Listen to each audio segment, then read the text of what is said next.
explain to me how a movie with the word speech in the title does not win sound Oscars. Maybe because it's probably a boring movie. I don't know because I haven't seen it, but like Inception won the 2 sound Oscars, and I mean, Wait. come on, that's a movie all about sleeping. You haven't even seen The King's Speech? No. You picked it to win over the number and... Yeah, here's the deal. I really love the Oscars. I hate contemporary movies, but I love the thrill of the gamble. When I think contemporary movies, I'm not thinking of something called The King's Speech. Anyways.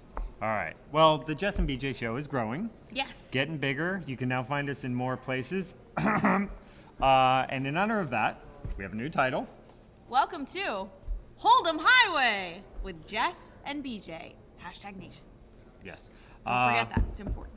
Now, yesterday was not only a big poker Sunday, but it was Oscar Sunday, as we were alluding to, and we have to settle up our last night's bet. If we haven't established already. I lost. I thought that King's Speech, being the odds-on favorite to win Best Picture, was going to win more than 5.5. It did win Best Picture, though, right? It won Best Picture, Director, Original Screenplay, and Actor. So 4 very solid categories that it picked up. But only 4. But, like, Best Picture, you typically see them win a lot of Oscars. I mean, The Hurt Locker, whatever that movie is that won the year before, had 6. How many did Toy Story 3 win? It won 2. Go Toy Story 3. Yes. It should win more than whatever one. Like, Toy Story 3 should win at least 3. But go ahead. At least so. Yes, that's exactly how it works. And that's why the Yes. 16th, Police 16th Academy. Halloween movie swept the whole thing. Police Academy All right. 7, they go to Moscow or something. Since the Oscars over-under ended up being an epic fail, and we are now tied at 2-2. Epic fail? I won. That is not an epic fail. right. What do I win, by the way? I don't know. I mean, comps. Comps. Like, cash plays. Like, we need to play for comps. I get comps anyway. They're called comps. Look, I'm sorry. We never. You're the one who's like, oh, I don't like over-unders because we don't play for anything. We I just know, play that's for why. pride. All right. Okay, so you're Whatever. wondering what this 22 means. Dan Heimiller, who is going to be at our final table of the Invitational in a Yes. couple of days, is still in this field as well. Yes. He is above average with around 475,000 chips. Average is like 325,000. Blinds are still pretty small at 300 or 3,000, 6,000. Yes. 63 players left. 63 left. Where's Dan Heimiller going to finish? Is it going to be higher than 22? Lower. Than 22? Lower is good for Dan. Making the Yes, final table yes. is lower, and that's how we're going. Do you want to go first? I will let you go first. All right. I'm thinking this is Dan's tournament. He's feeling the LAPC, so I am siding with Dan Heimiller. I think he's a long shot. It's going to be tough to crack top 22. I think he's going to do it. You know what? I know that we really ought to change it up and pick different sides, but I saw that Dan Heimiller chipped down and then he chipped back up again, and typically he's the type that if he gets to this point, he gets pretty far. So I'm going to say... Wow. As Both well. on Team Heimiller. All right. We got to do our quick Life of Ivy segment. Oh, the obligatory. Yeah, so Ivy was here yesterday, eating spaghetti and meatballs, and it was kind of fun. Yeah, he's pretty baller that way. Mm-hmm. Anything else? Oh, he busted too, but I mean, the Yeah. meatballs are kind of the big story. All right, thus ends the Life of Ivy. Yeah, that was fun. Had a good time. All right. Ivy is always a character that people like to keep an eye on. We might have a new favorite character, Yes. A guy just showed up on our radar yesterday. Don't know how we missed him before. Michael DeVita. I'm sad that Michael DeVita has not been in my life prior to this, because this man is hilarious. This is a fun guy to have in the field. He, at one point, was chip leader yesterday, right? Oh, I didn't even catch At one that. point, he had a very big stack or was rivaling for the chip lead. He ended with not as much, but over the course of the day, he was the subject of quite a bit of drama and attention, thanks to several big confrontations. He had one early on where he got the clock called on him, right? Yes, Eddie Sabat had raised the river, bet the river, yeah. and called the clock on him, and he got in a debate using his 1 minute to find out when the 1 minute began. Does It was start, like an Abbott and Costello routine. Yes. It's Did like, it do I have 1 start minute when from now, he a minute called from the later? clock, or from when you showed up, or when you said now, and he's like, you now have 30 seconds? And he got down to about 5 seconds, and then min raised, which was enough to put Eddie all in. Turns out he was bluffing. Didn't work Yeah. out for him, but he's he still took it all alive. in stride. And so is Eddie. So way to go, Michael DeVita. Any and then other DeVita stories? Later, this is my favorite. So he and Michael Mizrachi, they later got moved to a table together, and they were playing in a lot of pots together. And Grinder was very short on chips, and he made a what looked like a continuation bet on the flop after raising, and Michael DeVita says, "Don't be suicidal. I'd be really sad if you were the bubble boy." This was during hand-for-hand play, obviously. Yes, a player And then the Homer sympathizing. Simpson line, I think, Yeah. hit close to home for you. You may have to check the photo blog to get the full impact of that, but that's a fun hand on the bubble where he thought another player looked like Homer Simpson, and you be the judge.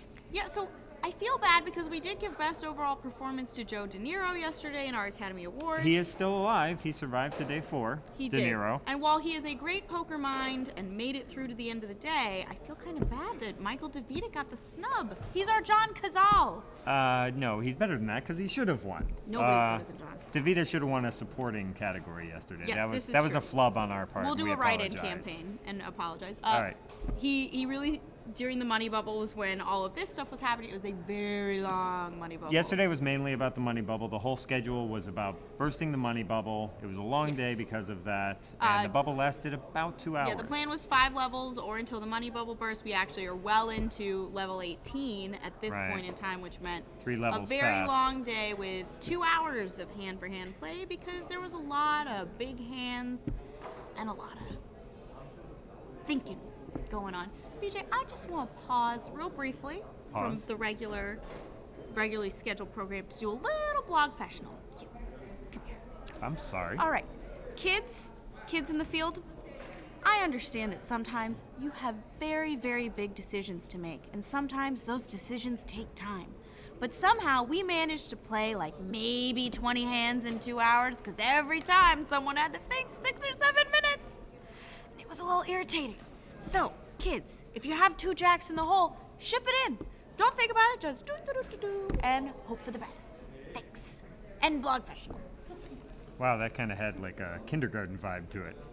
If I speak slowly and get my point across and we move a little faster, more power to you. See, now, on the money bubble, you're used to seeing some tight laydowns and You are, things. yes. The tightest I saw was a player, Ted Jivkov. The table said he folded pocket queens pre-flop. He was Face up? short. He had showed somebody Okay. and mucked. And he looked like he was going to be the bubble boy. He was down to 3 big blinds. Right, and he actually left the tournament area. Didn't tell his table what was happening, where he was going. He just left, and hands continued to be played. And they were like, did he abandon his stack? And they thought maybe he just said, I'm not even playing aces. I'm out of here. Turns out he did make the money. Yes, because there was a bit of a cooler situation. Hoyt Corkins picked up pocket queens when Mike Sowers had pocket kings. And it held. Hoyt was the bubble boy. Sorry, Hoyt. 2-time WPT champion. Will not be picking up his 3rd here. Unlike 3-time Corkins. champion Carlos Mortensen, still in. Can we talk about who all is left in this field? Because it's a bit insane. All right, our chip leader is Notables. Jason DeWitt. He has over 1 million chips, and Closely followed by Richard Toth Yeah. with 993. Jason DeWitt won a bracelet this summer. Richard Toth won WPT Slovakia, which is one of the national level kind of events. Right. Okay, other players in this yeah, event. it's- Alan Cunningham. Michael Mizrachi, David Baker, that's Bakes, not ODB. Daryl Fish, Shannon Shore. Nikolai Evtikov. Dan Heimiller, who we already mentioned. Shannon Shore, who I believe has a chance to surpass Andy Frankenberger in the WPT Player of the Year race if he, I think, gets 2nd or better in this It'd event. be nice to see that heat up, because to this Yeah. point, Frankenberger's a bit Love running you, away Andy, with it. but I would like to see a little more. All right, we have Vivek Rajkumar, We have Daniel Alai, Steve Brecker, Lauren Kling, Steve Gross, Kathy Liebert, Tim West, Sam Stein. Daniel Alei, I'm trying to think who else we have. I've got to cheat off here. Chad Batista, Scott Seaver, Ty Ryman, Joe Hashem. Jason Sentai, who was playing in his first WPT event, might I add. Yeah, we didn't even have a photo for him, but that's been rectified. Yeah, so in other words, of the 68, it's a lot of pros, and while we still have, or 63 We had to call rather. people, 63 left, and we didn't even name all the people that we know. I know, and from then you the have people circuit. who did well in the prelims here or online. Nikolai pros. Evtikov Nick still in. Rampone, who won the Heads Up event. Right, both still in. Yeah, lots of good people, insanely good people. Still, we're playing down to 18 today, so we'll have a better idea at the end of today, really, who's got a shot. Who's at the going to make final that table. next final move to the But we're going to see a lot of movement today. I think you're going to have people running away with the chip lead. that And kind Dan of thing. Heimiller finishing in the top 22. Yeah. All right, so our Whew. final question. Should we just skip right to it? Yeah. What's your favorite road? Road. I'm a road tripping guy. You are. Got a lot of favorite roads. Peachtree Industrial. I grew is up in- near Atlanta. I'm It's assuming suburbs of Atlanta. Peachtree Goes thing. up to Lake Lanier. Love that road. That was just my like quiet thinking road. Also love I-75 was a classic. I did a lot of road trips. I grew up in Detroit when I was younger. But my favorite has to be PCH, Highway 1, Oh, that is California good. coast, mountains on one side, ocean to the other. One of the most beautiful drives That in the area world. just north of LA, Santa Malibu, Barbara. all the way up Love to it. Big Sur. All right. I am going to say, I'm going to be a bit of a homer here and say Las Vegas Boulevard. I think that the Strip is unlike any street you'll ever see That's true. anywhere, and it's part of why I love living in Vegas. So. You know what I Las miss Vegas about the Boulevard. Strip? Back in the 90s, there weren't all the fences and things, and if you woke up early and were jogging, you didn't have to go up escalators and down things and over ramps and all that. It was just open. I miss that, so I don't like Las Vegas Boulevard anymore. All right. Well, I feel like That was a good show. I feel like we We're got good. all our road references in. Mentioned Two Jack in the Hole. It Cash was the big poker Plays. Sunday. Cash plays. Blog Professional Life of Ivy. I don't think we missed a beat on this one. BJ, I'm not ready to talk about that yet. It's still so new. I miss it. I miss it so much. Let it go, Jess. But the Let beat, it go. the beat needs to go on.